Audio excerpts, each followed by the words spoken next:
ఎన్ని మాటలు చెప్పిందే వాళ్ళు. ఈరోజు నా దృష్టిలో అయితే మనకు చిన్న స్పీడ్ బ్రేకర్ లాంటిది. రోడ్డు మీద పోతుంటాం, స్పీడ్ బ్రేకర్ వస్తే ఏమవుతుంది, బండి కొద్దిగంతా స్లో అవుతుంది, దాటినాక పికప్ అవుతుందా లేదా? మనం కూడా గ్యారెంటీగా పికప్ అయ్యేది మనమే, మళ్ళీ రాష్ట్రంలో ప్రభుత్వంలోకి వచ్చేది కూడా మనమే. వాళ్ళ పరిస్థితి ఏందో మనం చూస్తలేమో. మొన్న అసెంబ్లీలో ఆగమాగం ఆగమాగం, ఒక విషయం మీద ఒక ఐడియా లేదు. పోయిండ్రు ఢిల్లీలో ఆయనతో మన ప్రాజెక్టులన్నీ కృష్ణా రివర్ మేనేజ్మెంట్ బోర్డు అంటే ఢిల్లీకి అప్పచెప్తామని సంతకాలు పెట్టొచ్చింది. ఎవరైనా పెడతారే 10 ఏళ్ళు మన బీఆర్ఎస్ గవర్నమెంట్ ఉంటే మనం ప్రాజెక్టులు ఢిల్లీకి అప్పచెప్పలేదు. కానీ వీళ్ళు 2 నెలలు కాలే ఆయనతో పోయిండ్రు, సంతకాలు పెట్టిండ్రు, ఢిల్లీకి అప్పచెప్పొచ్చిండ్రు. అంటే మనం అడక తినే పరిస్థితి తెచ్చింది.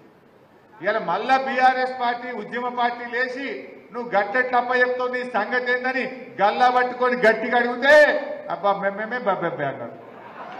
మళ్ళీ ఏం చేసిర్రు, ఇక మేము ఇయ్యమని అసెంబ్లీలో తీర్మానం పెట్టింది. ఎందుకు పెట్టిన తీర్మానం?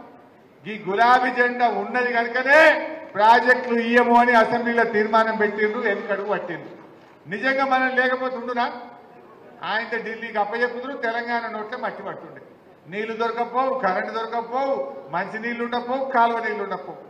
కానీ ఇలా తెలంగాణ కోసం పుట్టిన పార్టీ బీఆర్ఎస్ ఉంది కనుకనే ఏం సంగతి బిడ్డ అని కేసీఆర్ నల్లగొండల గర్జించిండు, మనం అసెంబ్లీలో గట్టికి కొట్టాలంటే దెబ్బకు మనం తోక ముడిచింది.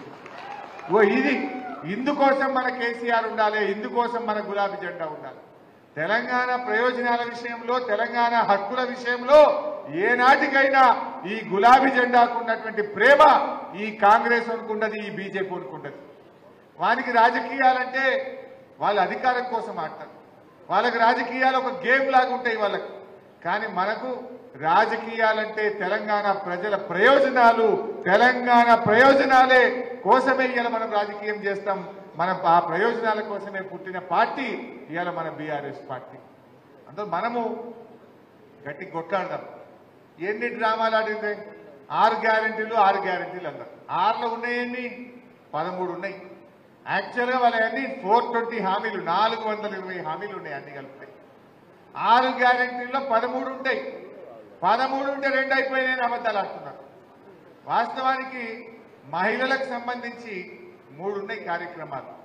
ఒకటి నెలకు 2500 ఇవ్వాలి, రెండోది 500 సిలిండర్ ఇవ్వాలి, మూడోది ఉచిత బస్సు ఇవ్వాలి. మూడింట్లో ఒకటి ఇచ్చిండు, అయిపోయింది అంటాడు.